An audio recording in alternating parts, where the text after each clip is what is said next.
ବିଭୀଷଣଙ୍କୁ ଲଙ୍କା ଦେଲେ ଦେବଙ୍କ ଭୟ ନିବାରିଲେ।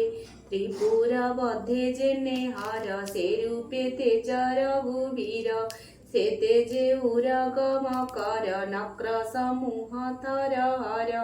ଜଳଧି ତାରେ ଭୟ କରି ତାହାର ନିଜ ରୂପ ଧରି। ଚରଣେ ଶରଣ ପଶିଲା ଲଙ୍କା ଗମନେ ମାର୍ଗ ଦେଲା। ଯେ ଦଶ ଗ୍ରୀବର ମହିମା ଅତି ପ୍ରତାପୀ ଗୁରୁସୀମା। ଦିଗ ବିଜୟ ଲଙ୍କାପତି ଐରାବତ ନାମେ ହସ୍ତି। ତାହାର ସଙ୍ଗେ ବାଦ କରି ଉରସ୍ପର ସେ ଦନ୍ତ ଚୁରି। ଦେଖି ଭାଜିଲା ଗଜ ଶ୍ରେଷ୍ଠ ରାବଣ ସଙ୍ଗେ କାହିଁ ହଟ। ସେହି ରାବଣ ଦର୍ପରଣେ ଶ୍ରୀରାମ ସଂହାରିଲା ବାଣେ। ଭୂମିର ଭାରା ନିବାରଣେ କ୍ଷୀର ସମୁଦ୍ରେ ଦେବଗଣେ। ଈଶ୍ୱର ସଙ୍ଗେ ଦେବ ବଳେ ନମିଲେ ଚରଣ କମଳେ। ଅନେକ ମତେ ସ୍ତୁତି ଭଣି ବିଷ୍ଣୁ ସନ୍ତୋଷ ତାହା ଶୁଣି। ସନ୍ତୋଷେ ଶୁକ୍ଳ କୃଷ୍ଣ କେଶ ଜଙ୍ଗୁ ପାରି ହୃଷିକେଶ। ସେବେ ନିରୋମ ମହି ତଳେ ଅସୁର ବଳ ସଂହାରିଲେ। ହରିଲେ ଅବନୀର ଭାର ମହାମହିମ ଚକ୍ରଧର। ତିନି ଦିବସେ ନାରାୟଣ ଶୋଷିଲେ ପୂତନାର ପ୍ରାଣ। ମାସକେ ନନ୍ଦ ଗୃହେ ହରି ପାଦେ ସଙ୍କଟାଚୁର କରି। ଦଧି ମନ୍ଥନ କାଳେ ଧରି ରୋଳେ ବାନ୍ଧିଲେ ନନ୍ଦ ନାରୀ।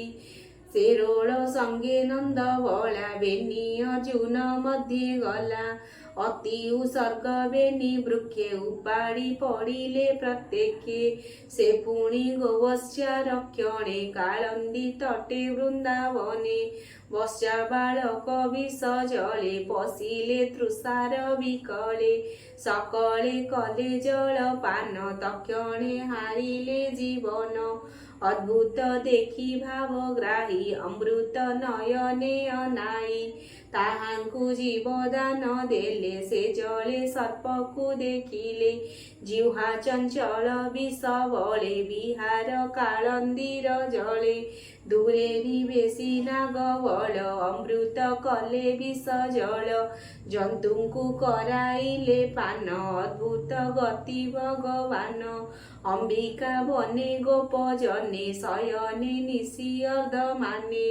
ଅଗ୍ନି ବେଢ଼ିଲା ବେଗେ ଆସି ପ୍ରଳୟାନଳ ପ୍ରାୟ ଦିଶି। ଅନଳ ଦେଖି ନନ୍ଦ ବଳା ବଦନ ଲୁଚାଅ ବୋଇଲା। ହସ୍ତେ ଲୁଚାଇଲେ ବଦନ ଗୋବିନ୍ଦ କଲେ ଅଗ୍ନିପାନ। ବାନ୍ଧିବା ପାଇଁ ଡୋର ଆଣି ଯେତେ ଜୋଖିଲା ନନ୍ଦ ରାଣୀ। ବାନ୍ଧି ନ ପାରେ ନନ୍ଦ ନାରୀ ମହାମହିମ ନର ହରି। ମାତାର କୋଳେ ବସିଥିଲା କୁମ୍ଭୀର ମୁଖ ବିସ୍ତାରିଲା। ଗୋପୀ ଚାହିଁଲା ତା ବଦନ ଉଦରେ ଅଶେଷ ଭୁବନ। ବରୁଣ ପୁରୁ ଦଇତ୍ୟାରି ନନ୍ଦକୁ ବନ୍ଦୀ ମୋକ୍ଷ କରି। ବରୁଣ ପୁରୁ ଯେତେବେଳେ ନନ୍ଦକୁ ଆଣିଲେ ଗୋକୁଳେ। ଗୋପାଳେ ବରୁଣ ଭୁବନ ଦେଖିବେ ବୋଲି କଲେ ମନ। ତାହାଙ୍କୁ ନିଦ୍ରା କାଳେ ନେଇ ବରୁଣ ଭୁବନ ଦେଖାଇ। ପୁଣି ଦୟାରେ ଭଗବାନ ଦେଖାଇ ଆପଣା ଭୁବନ। ସେ ପୁଣି ବଳଦେବ ସଙ୍ଗେ ବନେ ଖେଳନ୍ତି ନାନା ରଙ୍ଗେ। ବ୍ୟମ ଅସୁର ମାୟା କଲା ଗୋପାଳ ପୁଅଙ୍କୁ ହରିଲା। ଗିରି କୋଟରେ ନେଇ ଥୋଇ ଦ୍ୱାର ରୁନ୍ଧିଲା ଶିଳା ଦେଇ। ତାହା ଜାଣିଲେ ଚକ୍ରପାଣି ବନ୍ଦୀରୁ ଗୋପ ସୁତ ଆଣି। ଅସୁର ଜୀବନ ହରିଲେ ପୁଣି ଅଦ୍ଭୁତ କର୍ମ କଲେ। ଗୋପାଳେ ନନ୍ଦ ଗୋପ ମେଳେ ଇନ୍ଦ୍ର ଉତ୍ସବ ଯଜ୍ଞ କାଳେ। ଗୋବିନ୍ଦ ବୋଲେ ଯଜ୍ଞ ଭାଞ୍ଜି ପର୍ବତ ଗୋବର୍ଦ୍ଧନ ପୂଜି। ଇନ୍ଦ୍ର କୋପିଲା ଯଜ୍ଞ ଭଙ୍ଗେ ମେଘ ପବନ ଘେନି ସଙ୍ଗେ। ଇନ୍ଦ୍ର ବରସେ କୋପ କରି ପ୍ରଳୟ କାଳେ ଯେହ୍ନେ ବାରି। ତା ଦେଖି କୃଷ୍ଣ ଦୟା ଚିତ୍ତେ ଗୋରୁ ଗୋପାଳ ରକ୍ଷା ଅର୍ଥେ ଶପଥ ବରଷ କୁମାର ହସ୍ତେ ଉପାଡ଼ି ଗିରିବର ଛତ୍ର ପରାଏ ବାମ କରେ ତୋଳିଲା ଅଙ୍ଗୁଳି ଅଗ୍ରରେ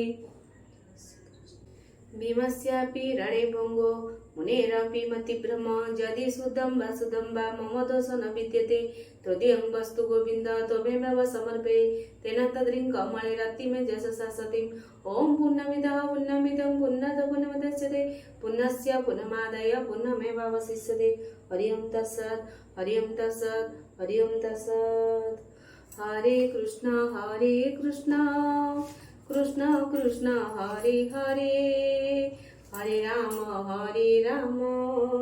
राम राम हरे हरे हरे कृष्ण कृष्ण कृष्ण हरे हरे हरे राम राम राम हरे हरे हरे कृष्ण कृष्ण कृष्ण हरे हरे हरे राम राम राम हरे हरे हरि बोल हरि बोल हरि बोल।